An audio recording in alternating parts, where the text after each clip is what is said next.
Hello everyone, welcome you all. आज की इस वीडियो में हम पढ़ेंगे तुलसीदास जी के विषय में। इससे पहली वीडियो में हम कबीरदास जी के विषय में पढ़ चुके हैं और उनसे संबंधित हमने सभी इम्पोर्टेंट क्वेश्चन आंसर भी लगाए थे। योगियों के परिचय की सीरीज़ में अब आज हमारे तुलसीदास जी के विषय में हम पढ़ेंगे और इसके बाद हम इससे संबंधित सभी जो इम्पोर्टेंट क्वेश्चन आंसर है वो डिस्कस करेंगे। तो शुरू करते हैं आज का टॉपिक। तुलसीदास तुलसीदास जी का जो संबंध है वो भक्ति काल की सगुण धारा से है। ये आप बिल्कुल ध्यान रखें, सगुण धारा से इनका संबंध है और ये राम भक्त रहे हैं। एक कवि होने के साथ साथ तुलसीदास जी भक्त थे, एक समाज सुधारक थे और इनका जो जन्म है वो थोड़ा सा संशय इनके जन्म में रहा है। मतभेद, अलग अलग विद्वानों का मतभेद रहा है, लेकिन फिर भी इनका जो जन्म माना जाता है वो 1511 ईस्वी विक्रमी संवत 1568 माना जाता है और राजपुरा गांव बांदा जो कि उत्तर प्रदेश में है वहाँ पर इनका जन्म स्थान माना जाता है। इनकी माता का नाम हुलसी देवी और पिता का नाम आत्माराम दुबे था और इनके जो गुरु थे वो नरहरि दास थे। ये काफ़ी इम्पोर्टेंट है। कई बार क्वेश्चन जो यूजीसी नेट में बन रहे हैं वो इन योगियों के गुरु कौन थे इस विषय में बन रहे हैं, तो आप इसको अच्छे से ध्यान में रख लें कि जो तुलसीदास जी हैं उनके गुरु का नाम है नरहरि दास। अब इनकी पत्नी का नाम रत्नावली था और जो इनकी भाषा थी वो अवधी है, हिंदी है। कई बार ब्रजभाषा में भी इनके कुछ टेक्स्ट हमें मिले हैं। इनकी जो मृत्यु है वो 1623 ईस्वी में मानी गई है, विक्रमी संवत 1680। यह हमने इनके बारे में इम्पोर्टेंट पॉइंट वाइज पढ़ लिया, जिससे कि आपका एक ऊपरी ऊपरी आपने इनके विषय में जान लिया। अब हम तुलसीदास जी से संबंधित कुछ घटनाएं यहाँ पर पढ़ेंगे। ये माना जाता है कि जो तुलसीदास जी थे वो 12 महीने तक अपनी माँ के गर्भ में थे। यानी कि 9 महीने में जनरली बच्चा पैदा हो जाता है, तो ये 12 महीने तक अपने माँ के गर्भ में थे और जन्म जब इनका हुआ तो ये रोए भी नहीं और पैदा होते होते इनके मुंह में दांतों की संख्या 32 थी और जन्म के समय ही इन्होंने राम शब्द बोला था, तो इस कारण इनका नाम राम बोला रखा गया। तो तुलसीदास जी का जो निकनेम आप कहें या मूल नाम वैसे कहें तो वो राम बोला था। ये भी मल्टीपल चॉइस क्वेश्चन में कभी पूछ लिया जाता है कि राम बोला के नाम से कौन जाने जाते हैं, तो जो तुलसीदास जी हैं उनको राम बोला के नाम से जाना जाता है। तुलसीदास जी जब छोटी सी उम्र में थे तो वो अनाथ हो गए थे, क्योंकि एक पंडित ने भविष्यवाणी भी की थी कि जो तुलसीदास जी हैं वो अशुभ घड़ी में पैदा हुए हैं। तो इस कारण इनके जो माता पिता थे वो भी चल बसे और एक छोटी सी उम्र में अनाथ हो गए। तो उसके बाद इनका जो लालन पालन था वो दासी चुनिया ने किया और 6 महीने बाद ही जो दासी चुनिया थी वो उनका भी देहावसान हो गया। तो इस तरह धीरे धीरे जो तुलसीदास जी थे उनको नरहरि दास अपने साथ ले गए, उन्होंने अपने साथ उन्हें रखा और वहाँ पर उनको कई ग्रंथों को पढ़ाया, कई दर्शनों को पढ़ाया और उनको तुलसीदास का नाम दे दिया। अब यहाँ से जो नरहरि दास जी थे उन्होंने ही राम बोला को तुलसीदास का नाम दिया। तो ये काफ़ी इम्पोर्टेंट है कि राम बोला या फिर तुलसीदास का जो तुलसीदास नाम रखा गया वो किसने रखा, तो ये हमारा नरहरि दास जी ने रखा था। ये इम्पोर्टेंट लाइन आपके लिए एग्जाम पॉइंट ऑफ व्यू से बन जाती है। अब हम डिस्कस करेंगे कि तुलसीदास जी की राम भक्ति, यानी कि क्योंकि ये अच्छे कवि रहे, भक्त रहे हैं, तो तुलसीदास जी का जब विवाह हुआ था रत्नावली के साथ हुआ तो वो बहुत ज़्यादा अपनी पत्नी के मोह में मोहित हो गए थे। यानी कि उन्होंने सब कुछ छोड़ के वो अपनी पत्नी से काफ़ी मोह उन्हें हो गया था। एक बार उनकी जब पत्नी रत्नावली अपने मायके गई हुई थी तो तुलसीदास जी भी आधी रात में ही उठ के वहाँ चले जाते हैं और उनसे मिलने, और तीव्र इच्छा उनको रत्नावली से मिलने की रहती है।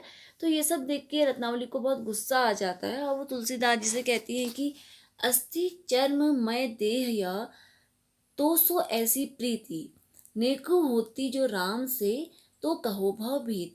यानी कि रत्नावली ने तुलसीदास जी से कहा कि जो इस हड्डी मांस के शरीर है आप इससे इतना प्रेम करते हो, यदि इसका आधा प्रेम भी भगवान राम से कर लेंगे तो आप भवसागर से पार हो जाएंगे। तो रत्नावली के इस तरह के जो शब्द थे वो तुलसीदास जी के हृदय में घर कर गए और उनका जो गृहस्थ जीवन था उससे मोह एकदम भंग हो गया और तब से वो राम भक्ति में बिल्कुल लीन हो गए। फिर इन्होंने चित्रकूट के 80 घाट पर ही रामचरितमानस, जो कि इम्पोर्टेंट टेक्स्ट है, आप सभी ने रामचरितमानस के बारे में सुना होगा, तो रामचरितमानस की जो रचना है वो तुलसीदास जी ने की है और चित्रकूट के 80 घाट पर उन्होंने इस काव्य की रचना की है। तो एग्जाम के पॉइंट ऑफ व्यू से ये लाइन जो है ये काफ़ी इम्पोर्टेंट बन जाती है। जब तुलसीदास जी राम भक्ति में काफ़ी लीन थे तो ये कहा जाता है कि उनको हनुमान जी का कई बार मार्गदर्शन प्राप्त हुआ है। ये भी कहा जाता है कि तुलसीदास जी को राम जी के दर्शन हुए थे और हनुमान जी ने इसमें काफ़ी उनकी मदद की थी। एक बार ही नहीं, 2 बार 3 बार तुलसीदास जी को कहा जाता है कि प्रभु श्री राम जी के दर्शन हुए थे। तो ये हमने तुलसीदास जी की उनकी भक्ति हमने देखी। अब हम पढ़ेंगे कि तुलसीदास जी की रचनाएं कौन कौन सी उनकी रचनाएं हैं। तुलसीदास जी की जो रचनाएं हैं वो अवधी भाषा में आपको मिलती हैं, ब्रज भाषा में आपको मिलती हैं। कुछ इम्पॉर्टेंट रचनाएं ही हम यहाँ पर डिस्कस करेंगे, जैसे रामचरितमानस इम्पॉर्टेंट है, रामलला इम्पॉर्टेंट है, नहचू, रामलला नहचू ये एक ही है, पार्वती मंगल, जानकी मंगल, कृष्ण गीतावली, गीतावली, दोहावली, विनय पत्रिका। तो अक्सर एग्जाम में या तो तुलसीदास जी की जन्म मृत्यु से प्रश्न पूछ लिया जाता है या उनके गुरु के विषय में पूछ लिया जाता है या फिर मल्टीपल चॉइस क्वेश्चन में ही आपसे इसकी कि जैसे आपको क्वेश्चन इस तरह से मिल जाता है कि विनय पत्रिका जो है वो किससे संबंधित है या किसके द्वारा लिखी गई है। तो ये काफ़ी इम्पोर्टेंट है कि आप अच्छे से इसको प्रिपेयर कर लें। अब हम पढ़ेंगे कि तुलसीदास जी की अन्य कौन कौन सी रचनाएं हैं। ये तो मुख्य थी, इसके अलावा हनुमान चालीसा है, हनुमान अष्टक है, दोहावली है, संकट मोचन है।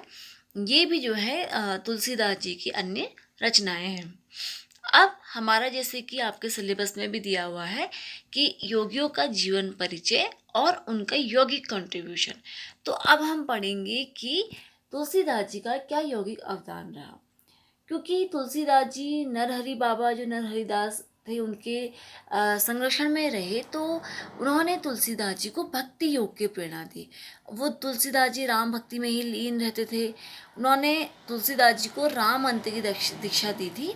तो इस प्रकार उनकी जो चरित्र था उसमें भक्ति योग का आपको पूरा का पूरा एक संचार देखने को मिलता है, पूरा प्रभाव देखने को मिलता है। तुलसीदास जी ने हिमालय का, भारत के कई क्षेत्रों का भ्रमण किया था। अनेकों साधु संतों के पास रहकर उन्होंने योग की साधना को प्रबल किया था। काफ़ी उन्होंने अच्छी तरीके से उसकी प्रैक्टिस की थी। और यहाँ पर सबसे अच्छी बात यह है कि तुलसीदास जी ने योग को भक्ति के माध्यम से, क्योंकि वो भक्ति को ज़्यादा इम्पोर्टेंस देते थे, तो उन्होंने योग को भक्ति के माध्यम से जन जन तक पहुँचाने का कार्य किया है। तो जब यौगिक कंट्रीब्यूशन आपका आता है तो तुलसीदास जी को आप भक्ति योग के साथ सीधा जोड़ के उनका कंट्रीब्यूशन आप समझ सकते हैं। हम अब ना हमने तुलसीदास जी के विषय में लगभग सभी इम्पोर्टेंट चीज़ें डिस्कस करी। अब हम जानते हैं कि तुलसीदास जी की मृत्यु कब हुई। तो 1623 में यानी 1623 में जो श्रावण कृष्ण है उसकी तृतीया के दिन शनिवार को राम नाम का जप करते हुए तुलसीदास जी ने अपने शरीर को त्याग दिया था। उस दिन उनकी डेथ हो गई थी और डेथ के टाइम तक भी वो राम नाम की ही चैंटिंग कर रहे थे, जिससे स्पष्ट होता है कि तुलसीदास जी एक राम भक्त थे, भक्ति योग के प्रबल प्रचारक थे। तो अब हमने जितने भी तुलसीदास जी से इम्पोर्टेंट पॉइंट्स थे उनकी बर्थ से लेके उनकी डेथ तक, चाहे उनकी यौगिक कंट्रीब्यूशन हो, चाहे उनकी रचनाएं हों या उनकी कुछ घटनाएं हों, उस सब के विषय में हमने पढ़ लिया है। इसी लेक्चर से ही और प्रीवियस आए हुए क्वेश्चन से हम अब क्वेश्चन आंसर सीरीज को लगा लेते हैं। तो पहला क्वेश्चन है, तुलसीदास जी के गुरु थे।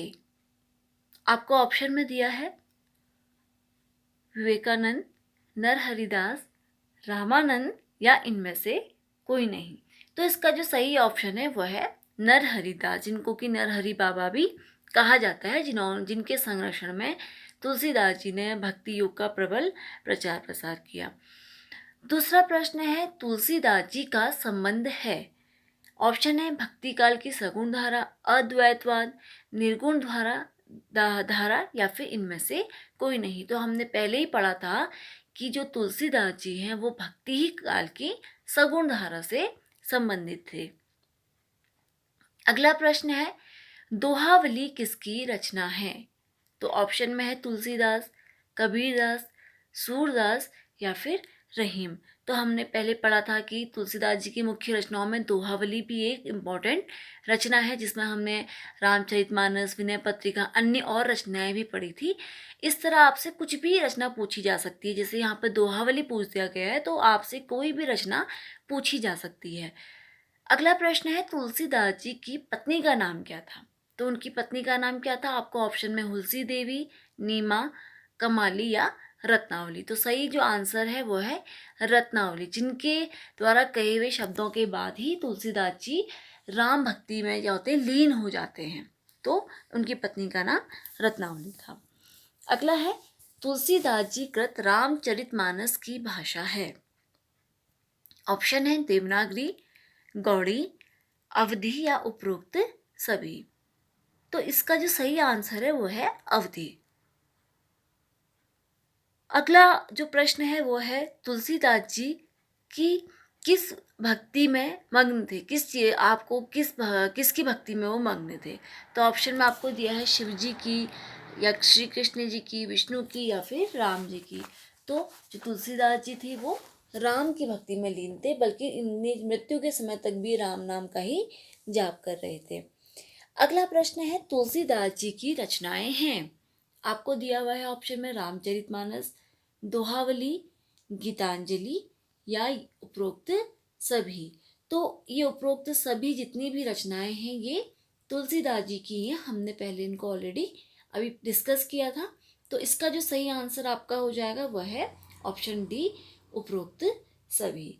तो आज की अपनी इस वीडियो में हमने तुलसीदास जी से इम्पोर्टेंट सारे पॉइंट को डिस्कस किया, एज वेल एज हमने जो क्वेश्चन आंसर थे जो कि आपके अपकमिंग नेट जेआरएफ के एग्ज़ाम के लिए, वाईसीबी के लिए, पीएचडी के लिए इम्पोर्टेंट है, वो सभी यहाँ पर डिस्कस कर लिए।